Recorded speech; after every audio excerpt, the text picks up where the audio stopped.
আসসালামু আলাইকুম। আমরা এই মুহূর্তে সাতগাঁও দক্ষিণ পাড়া রয়েছে। আমাদের এই মাঠে কিন্তু অলরেডি এই যে ধান কাটার মেশিন দিয়ে ধান প্রায় শেষের পথে, এবং পাশাপাশি যারা ধান কেটেছে তাদের কিন্তু এখন ওই যে জমিতে সামনের রূপামন মৌসুমের জন্য কিন্তু ওই যে জমি কিন্তু হাল চাষ এই ট্রাক্টর দিয়ে কিন্তু হাল চালে বাইরে হয়েছে। আমরা কিন্তু সবাই এই আমরা এখানে ক্রপ কাটিং করেছি, সবার জমিতে আলহামদুলিল্লাহ ভালো ফলন হয়েছে।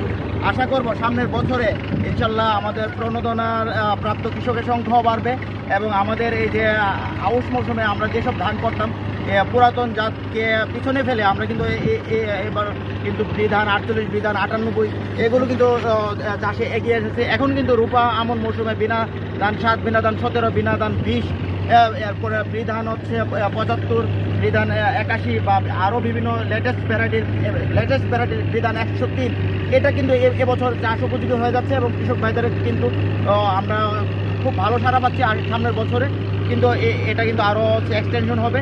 আর সামনের বছরে আপনারা যারা রয়েছেন আমাদের কিন্তু আমন মৌসুমে যারা বিনা ধান 7, বিনা ধান 17 করার পরে কিন্তু বড় ধান করার পূর্বে আমরা কিন্তু সরিষা করতে পারবো।